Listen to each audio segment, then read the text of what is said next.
Hey there, welcome to episode 81 of the Quaggling Sand audio program. I am your host, Dan Hugo.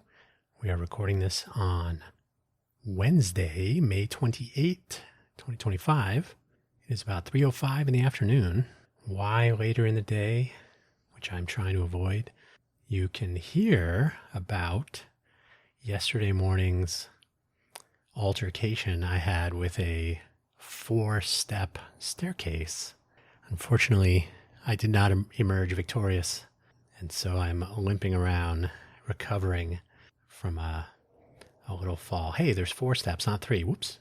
So if you listen to the Coffee Solo episode from May 27, you can hear more about that. Suffice to say, I'm moving a little bit more slowly, getting a little bit more rest, which is one of the fundamental components of the best practices for recovering, treating, I guess, and recovering from such injuries. RICE, that's rest, ice, compression, elevation. Elevation is always a nice idea. If you're not familiar with the Quaggling Sand audio program, quaggling sand itself is a technical term. It refers to something you probably know as pins and needles. It's the return of circulation to a limb, usually, that has gone numb. Perhaps you slept on your arm, your hand. Maybe you were sitting on your leg. Maybe somebody else was. So as circulation returns, that sometimes unbearable sensation known as quaggling sand. You can continue to call it pins and needles if you want to. I never do. Quaggling sand. Here we talk about some ideas. Hey, that's the title of today's episode. Ideas from stories, tales of old. It's pretty much an audio essay channel, solo, although one day perhaps guests will join in. Who knows? Who knows? But today we're going to speak about ideas and how cool they can be. No, I'm not. I'm aiming, of course, towards entrepreneurial innovation, but in general, having ideas and pursuing them, that's the cool part. This could easily be the topic every day or every week. So this is really more of a starter. There will be more specific additions along the way of particular sort of practical examples, I suppose. I don't want to talk for too long. You can hear my voice is suffering thanks to the allergy season here in Greater Vegas. And as I mentioned, I'm a little moving not as quickly as usual with my injury. So we'll keep it general today, and then we'll dial in a little bit into the future. More stuff to talk about. Hopefully wherever you found this episode, you were able to locate the episode description, wherein you shall find the show notes, a summary that I'll read, and the links for today's episode. They're the same as last week. The summary is as follows. For as long as I can remember, I have really enjoyed the challenge of solving problems for however one might define solving and problems. Those honestly don't have like a singular unifying meaning to everyone. I know a lot of people would say this, but I am talking about me now. So if you want to tell your story, come on in and tell me yours, and we'll compare. The links, as I mentioned, same as last week. I was thinking of doing a little bit of digging on ideation and whatnot, but if you really want to learn or hear about some things regarding ideation and entrepreneurial innovation, you can listen to my other audio programs. Where would you find those? Well, I'm glad you asked, but the links section will point the way. Buymeacoffee.com/DanHugo is a free-form profile on which I have some biographical information, links to all of my audio programs. So 4 shows per week, plus Buy Me an Update on Mondays, including this one. Buymeacoffee.com/DanHugo. And if you are curious where to find Buy Me an Update, well, you're halfway there. Buymeacoffee.com/DanHugo/posts. Buy Me an Update published on Mondays exclusively on buymeacoffee.com/DanHugo. You don't have to spend any money on this site. Don't worry. No obligation. If you do spend money here or on Ko-fi.com, all proceeds go towards the purchase of coffee or coffee accessories. It's what is powering all of this. The other coffee-related site, Ko-fi, I pronounce it Ko-fi because they spell it unusually. Ko-fi.com/DanHugo, K-O hyphen, that's the key next to the 0 on your keyboard, Ko-fi period, C-O-M, Ko-fi.com/DanHugo. If you are curious to listen in on such things as a blow by blow. I said I'm tired, right? blow-by-blow account of my grace, my coordination. Tuesday morning here where I live, on a staircase of 4 stairs, and I've been on it many times. I do know how many stairs there are, except when it really counts. When you're carrying a box down some stairs and you lose track at 7 in the morning, it's not a good outcome. Ko-fi.com/DanHugo for the general stuff. Ko-fi is a different website. It doesn't have quite the profile landing page. But if you do listen to Coffee Solo, Ko-fi.com/DanHugo/posts, you can hear an unscheduled, just whenever the mood strikes, an unscheduled audio program hosted exclusively on Ko-fi.com. You can listen in random times, whenever you feel like checking it out. No schedule, no topic constraints, unlike Quaggling Sand, which publishes every Wednesday and is about story time. Let's get on with it, shall we? First, the tools of ideation. Ideation is the process of coming up with ideas, sometimes brainstorming, spitballing, but ideation is the cool term. First, tools of ideation. Creativity and the tendency to ponder and ideate. That's also a good word. Ideation. All great things. It is critical to be able to tell the story, to share that ideation process, and more importantly, the focus or outcome of that ideation, and to be able to research not only the roots of an idea, but the path to implementation. You know, the saying, ideas are worthless without implementation. You can have a good idea every day if you never act on them. Or if you want a corollary, if you have a really good joke, but you never tell it to anyone, doesn't matter. That's why you should always try out your ideas on a stage somewhere in front of people, whether it's a startup idea or a joke. Reading and writing in at least one language, that's critical. These are non-negotiable, and I have mentioned previously more than once my own advantage having learned to read so early, thanks to Mom and Dr. Seuss. My handwriting is still pretty bad. No thanks to Mom, although she certainly comments now and then if I happen to write something by hand. But the digital age has made that a bit easier to tackle. Obviously, intellectual curiosity and the belief that ideation is a worthwhile pursuit round out this minimal toolbox, kind of the price of entry.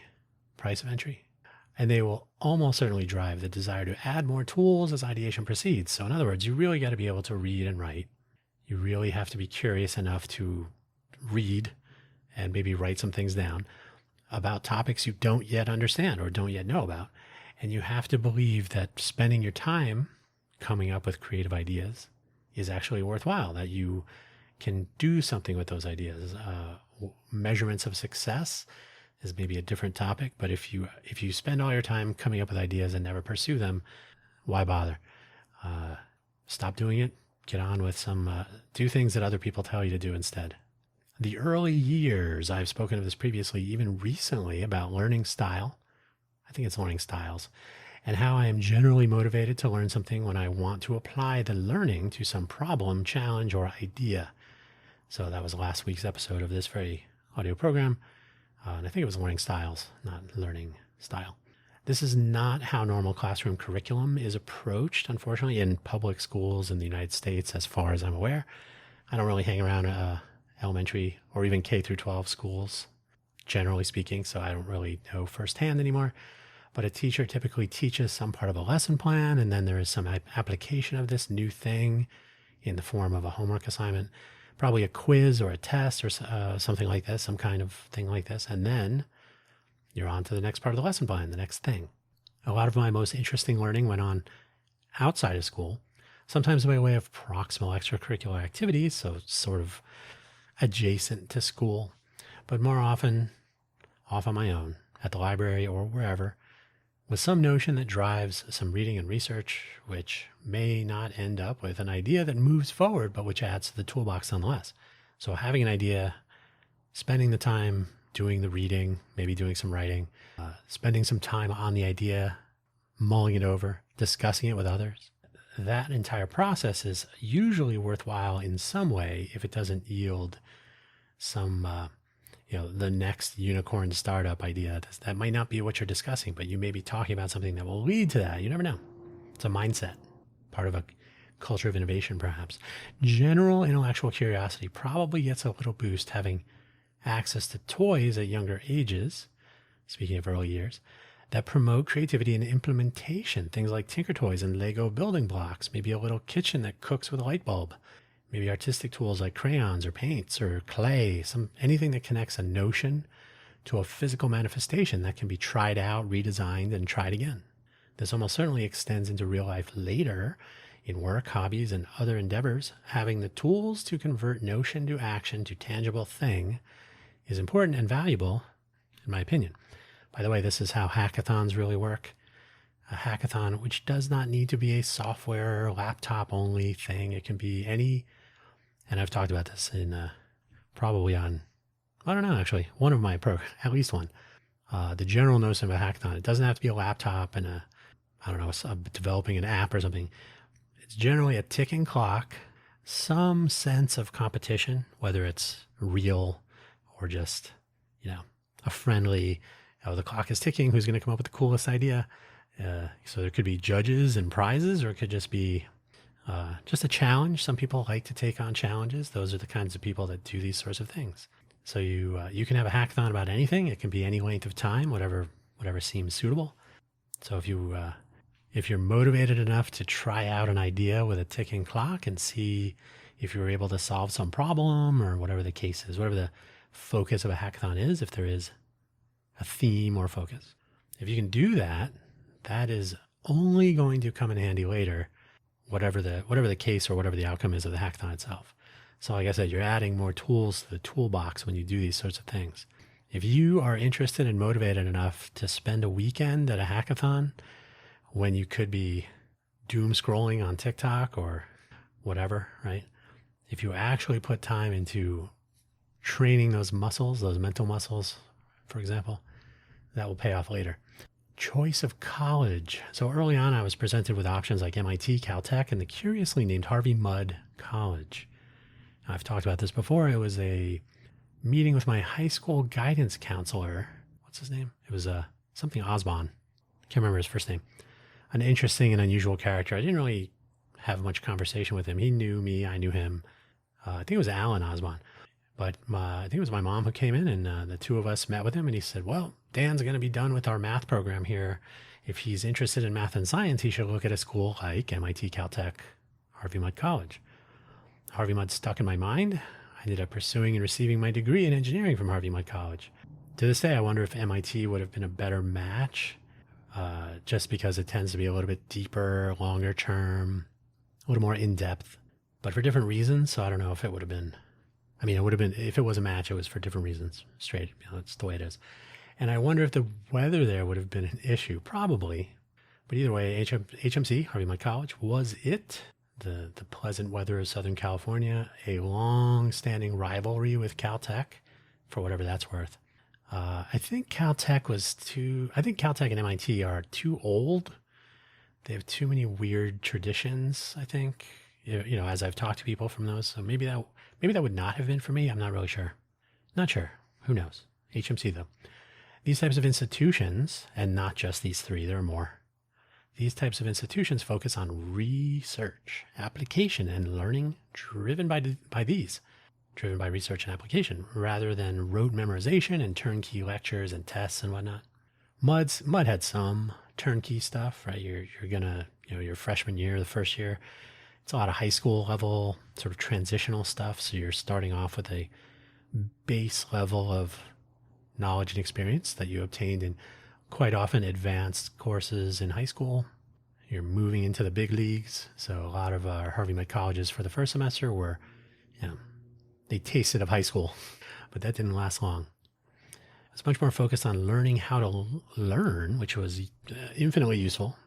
I suspect most schools that focus on application will focus on how to figure out how you're going to make application of what you know and what you need to know.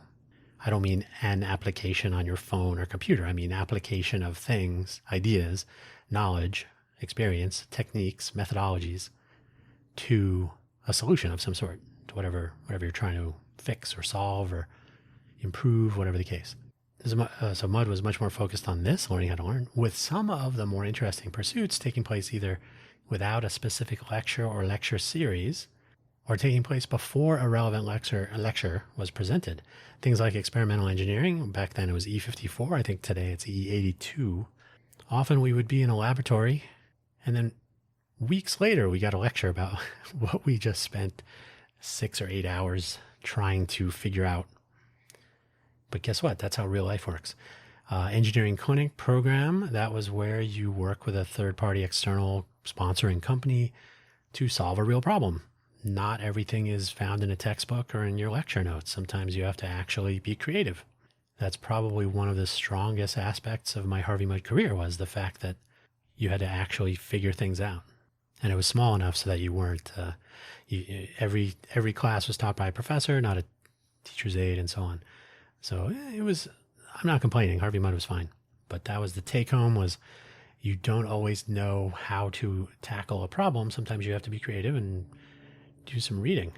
I think especially the clinic program, was more about the application of the upper layers of Bloom's taxonomy and the building blocks we learned prior. So how can I apply the things I learned in chemistry last year and physics first semester this year to this problem that we're trying to solve in engineering today, or maybe some other building blocks? How can I synthesize something that wasn't in a textbook or a lecture notes? So there you go. One of the lasting effects of learning how to learn in this way is, in this context, is the almost reflexive tendency to look outside of the problem box for ideas. We learned in a practical way to apply what we had learned from the other departments, physics, chemistry, maths, and so on, and other, I don't want to discount economics, psychology. Are there others? No, there. Any of the so-called humanities, or anything that's sort of not a pure laboratory science, but more, psychology is a science, but it's more of an analytical science. You don't really go into a chem lab or a psych lab and do the same sorts of experiments. Anyway, there's a lot of different moving parts in a well-rounded education. And so why am I taking this class? When am I ever going to use this? Some might ask. But maybe you have to be more curious than that. So rather than viewing everything as an engineering homework assignment, you view it as an opportunity to apply what you have learned recently, or maybe even a long time ago. And this is how the engineering program worked at Harvey Mudd, which I don't know if it still works quite this way. It's been a while. In the workplace. Now, when we enter the job market, so I did this in 1993, when we are working for other people, we often come up with ideas to address the job role we are paid for, sometimes for a little bit more or less. Perhaps that is, maybe you're a little bit more insightful and creative than your job description implies. Maybe less. I've often had jobs that were a little bit short-sighted in the job description, and then a weird thing comes up, like, oh, how are we gonna do this? Oh, well, what if we use this thing I learned in 7th grade, or whatever. So you never know. You never know if you're going to end up doing exactly what you were hired for, and that's why job descriptions can be tricky, but I digress. So whether we work solo or with other I wrote with other coworkers to implement these ideas, and everybody wins, give or take, like team effort. That's great. I myself have presented ideas in coworker discussions as we analyze and ideate around a particular challenge, and I have frequently brought some of the outside-the-box notions to the table, sometimes with buy-in or aha reactions, not always.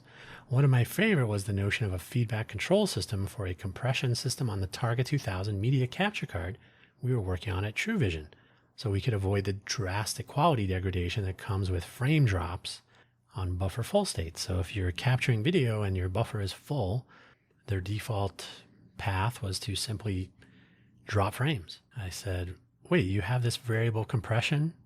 You know how big the buffer is. Why are you not continuously updating the compression per frame in imperceptible amounts, the Q factor for motion JPEG, or there are some other things for MPEG motion, and then the latest codecs, whatever parameters you could adjust. But rather than waiting until it's full, why not measure the data rate that's flowing into the buffer and out of the buffer, and adjust the compression level to try to keep that at some set point. So we have room for it to go above the set point, And think thermostat in your house. Set point is the temperature you dial in, and then your heater or your air conditioner, your cooling system comes on as appropriate.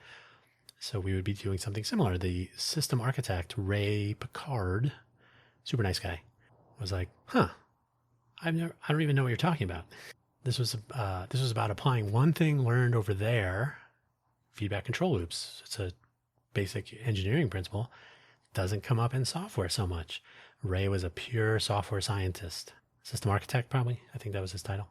So it's about applying one thing over there to something we need to ponder over here. And it was part of a working solution. So that was cool. So when you have an idea, you can say, oh, I have an idea that's based on something probably nobody would have thought of. Not that makes it amazing, but it does make it, it cuts down on the time wasted. The thing that can be a real challenge is when people who have been around for a while, set in their ways perhaps, argue against such outlandish notions, preferring something to advocate, maybe sometimes advocate for tried and true solutions well within the so-called box. No out-of-box thinking for these folks, which turns ideation into an argument. I'm all for debating merits. Like, well, my idea might be better than, or your idea might be better than mine, or because of these, we can consider these things. Maybe we could try a few different variations. There's a way to argue so that ideas are not simply tossed out, but oftentimes you'll find people like, wow, I've been doing this for a long time, and feedback control loops, I don't know what you're talking about. Ray could very easily have taken that approach. No, I've never heard of that. I don't know what you're talking about. But he was curious. So we talked about it and we had some ideas and so on. So whenever it's a team effort, it helps if many members of the team are similarly aligned when it comes to new ideas, novel ideation.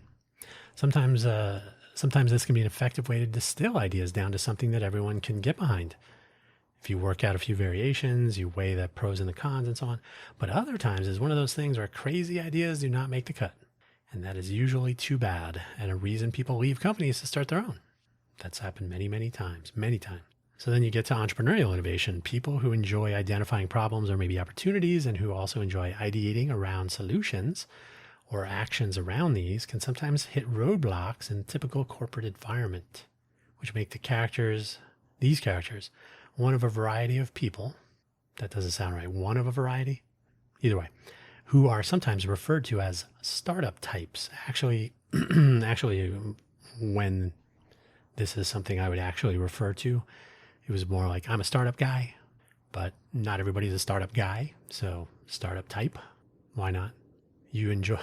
I always used to tell people, if you need to have a desk and a chair and a phone and all the other things ready for you on day one when you arrive, you may not be a startup type. Sometimes these things don't work out. Like the person in charge of getting those things set up for you is you.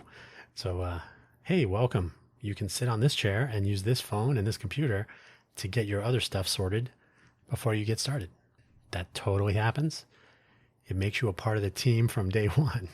Working with startup people or maybe going full entrepreneur and starting something for yourself is one way to remove some of these group imposed barriers to freely trying out ideas so that the number of votes against, or maybe an edict from on high, that's a dumb idea, let's not try that, goes to zero. Now you don't have to ask permission.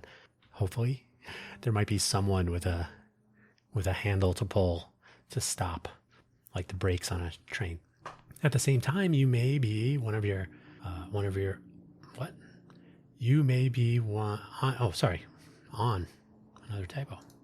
You may be on your own to succeed or fail, which can be exciting and frightening. Probably more frightening lately. Now, being entrepreneurial is itself interesting, challenging, scary, but you can be entrepreneurial by implementing something in a more efficient way. Honestly, you can be entrepreneurial by getting a McDonald's franchise or taking a turnkey business and deploying it. So you have to do the interesting and creative things in the way you deploy a particular business in a particular place at a particular time. So you have to be creative and interesting around an existing brand. So some of the work might be done for you and so on. I'm not discounting that. There could be complete innovation.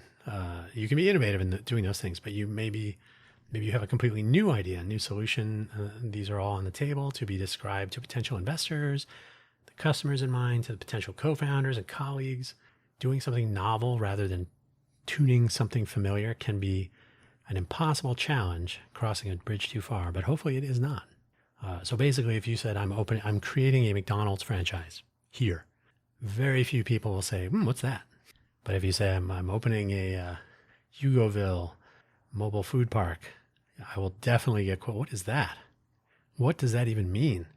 Right? So doing something unusual, creative often comes with questions and the need to tell a good story. So people go, or they call it the lean in moment. They go, tell me more. Tell me where I can give you my money. That never happens. So my stuff, like I said, I'm not really going to go into tremendous detail because we're already coming up on a half hour. You can hear that my voice is tired. So am I. My leg is hurting. I can only stand for a certain amount of time, so I'll come up with some more excuses for next time. So my stuff, I'll just say D&D associates, Dan and Dan, in about the 5th grade, I think it was 5th grade, with one Dan Durhag, and myself making and selling things to our classmates. I mean, making and selling things like origami. Oh, can you make me one of those boxes? Sure. So we would get paper from the copy center of our elementary school. So free supplies, make them and sell them for like 25 cents or something like this. So it was 100% labor. We didn't have to pay for supplies. Or sometimes it was, where did you get that? I'll go grab those things and I'll sell. So I'll buy 10 and you can have one for whatever. It was a weird start, but a good one. A few lessons learned, including how not to build supply chains and pricing models. Oh, you mean we can't just use your copy paper for free all the time? That true story. Hey, you guys are gonna have to stop doing this with the copy paper. You have to get your own paper. That is the time and context to learn such things, perhaps. So, lesson learned. More legitimately, my startup ambitions have taken a few forms in Silicon Valley back in the day. 1 or 2 things in Phoenix during my respite between Silicon Valley tours. And my current efforts here in the greater Vegas area. It has been interesting. So I speak about, as I speak about frequently on my Cafe Genius Impresarios audio programs, multiple, to observe the impact of innovation culture of a locality, get that L in there, where that of Silicon Valley is palpably stronger, more enabling perhaps. This is either a shortcoming of other places or an opportunity in other places. If you subscribe to my chaos theory on this matter, I always say chaos is opportunity. Places like Vegas have a lot of opportunity. Vegas? What did I say? Vegas. Places like this, probably where you are as well. And even Silicon Valley, plenty of opportunity if you believe chaos is opportunity. I've talked about some of my ventures over at Impresarios. Man, there's a lot of typos in this today. As you know, I prepare an outline with some literal text, and then I read that, I improv here and there, ad lib. So I've talked about these on the other program, Cafe Genius Impresarios, and I will recount some of them here as we move along into the future. Not today so much. I'll have one to get the party started. But one example I would give here happens to have been something I was testing out in all 3 of these places, so I have some level of comparative information that I can ponder and describe. Regrading, unfortunately, is spelled correctly, but is not at all. Regarding mobile vendors, sometimes known as food trucks. And by now you should know I'm a fan of food trucks. Even though I can't even tell you the last time I was at a food truck. It's been months, many months, which is too bad.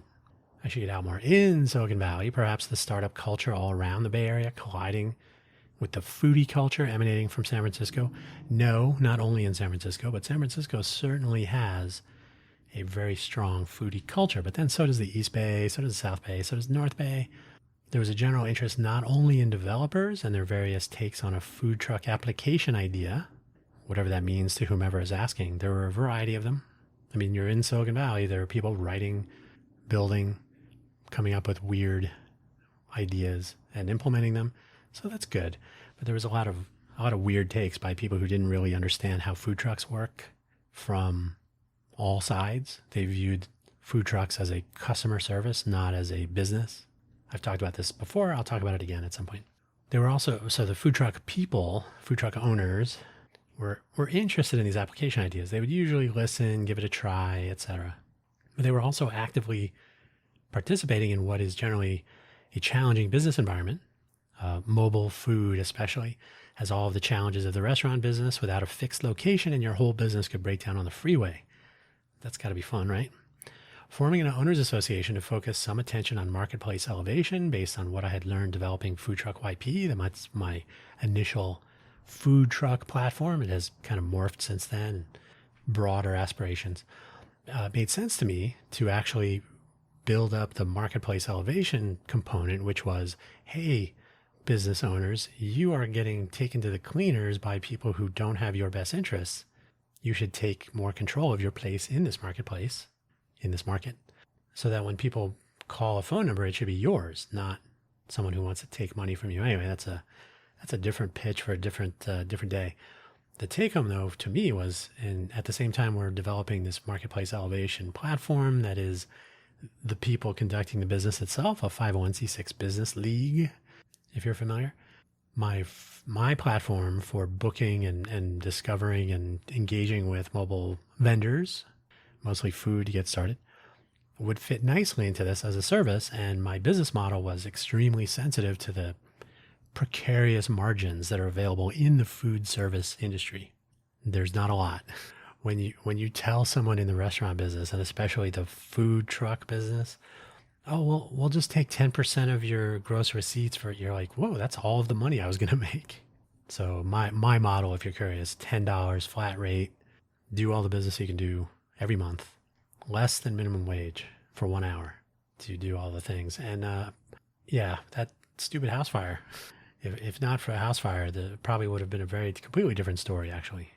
Drastically and vastly different, but fires do what they do. Some time spent in the Phoenix area examining the mobile vendor marketplace proved to me that the Phoenix area, is closer to Vegas than to Silicon Valley as far as innovation culture. And this is kind of too bad, but not something that surprises me. New ideas are difficult where a few aim for territorial control over the many. And while food truck events were popular during my examination when I was going to these things in the Phoenix area, they were not adopting leading edge ideas. That is, sticking with the social media and dipping the toe into platforms like Street Food Finder, but really handing things over to what I will call a syndicate model. There was not so much interest on the whole, in trying out new ideas. Certainly nothing like that found in Silicon Valley, where everybody was always seemingly interested in, like, oh, that sounds cool. Can I sign up for it and give it a try? Or, hey, you want to see this demo thing that oh yeah, let me see. Let me check it out. So people were just generally, and I kind of have a feeling it's because they had a sense of just how potent the culture of innovation was and pretty much continues to be historically in Silicon Valley. No owners association when syndicate style models rule the day there. So there was no interest in risking relationships with people who apparently controlled the marketplace by having the address book. If people are always calling John Doe, you don't want to say, hey, John Doe, we're going to form an owners association that competes against you. And, okay, well, people who don't join it will continue to get business from me. I will continue to book you at events that make you money. Something similar happened in San Francisco, but not so much in the South Bay. I digress. Vegas. Well, Vegas is definitely a thing. So many visitors, so many restaurants, so little tolerance for mobile vendors, quote unquote, stealing customers, which is not unique to Vegas, but is certainly pronounced and a potent detractor for those trying to develop and sustain a mobile business. You're stealing my customers. Why should you be allowed to park near my business? Well, you're closed. Here, there's much less interest or curiosity when it comes to modern tools and getting owners to get on board with an owners association. I tried it. This is not a new idea, obviously. I also did it in the Bay Area, but there are plenty of food truck owners associations around. We tried it here. Too much distrust. It's an uphill climb. My goal was to focus on this challenging marketplace with those who were interested in co-opetition. That is, you're not joining forces 100%. You are working together to elevate a marketplace, but still competing to be successful in that marketplace. So the way to describe it is every time one person who's never been to a food truck before has a good experience at a food truck, then that person may visit other food trucks. So you've increased the market by one, the market size. And if you can if you can help cross promote each other and develop a marketplace that is healthier for that co-opetition, you now have the potential to grow the marketplace well beyond the capacity of the participants in the market. That is, you'll have more customers than food trucks, right? So any given food truck will be, if you want to use the word popular, but you'll have a sustainable business because enough people will, and if you're a good business, right, you don't get an automatic pass if your food sucks. But if you have a stronger and growing marketplace, then you as a mobile business owner have a better chance of succeeding, and you also have a better chance of having more happy customers because, every time Portable Variety comes to a new spot or comes to a regular spot, or like, oh, where are we going to lunch today? Oh, there's a new food truck, right? Portable Variety and social activation are real things. So if you can actually channel those into successful businesses, you can engage with customers on their terms, not go where brick and mortar restaurants, et cetera, et cetera. There's a whole thing, which I've talked about previously, and I probably will again. My goal is to focus on these challenging marketplaces with those who are interested in the co-opetition to revisit and deploy my mobile vendor tools. These had been backburnered since the house fire. Then I was working for Intel, so I was traveling all the time. I did visit food trucks and food truck owners in other countries and other places around the US. They have a lot in common, believe it or not. So I figured, I'll get my mobile vendor tools back up and running and we'll revisit the modern age. The pandemic was the final nail. But here in Vegas, there was so much suspicion and ignorance. I don't mean stupid. I just mean they just don't know.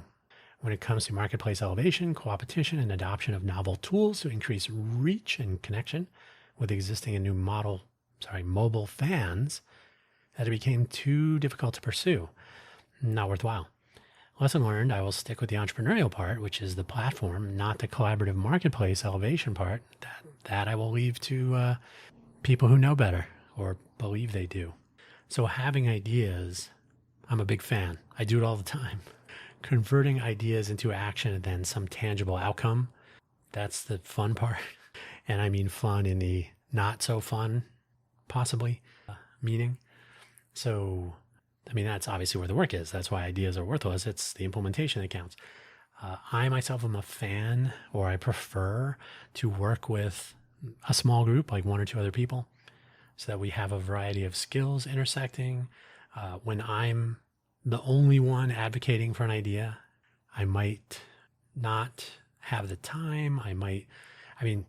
My injury on Tuesday morning really slows me down. If I was going to have like a big presentation tomorrow, there's no one else to tackle some of the things that I would like to tell people or ideas I would like to share and discuss and so on.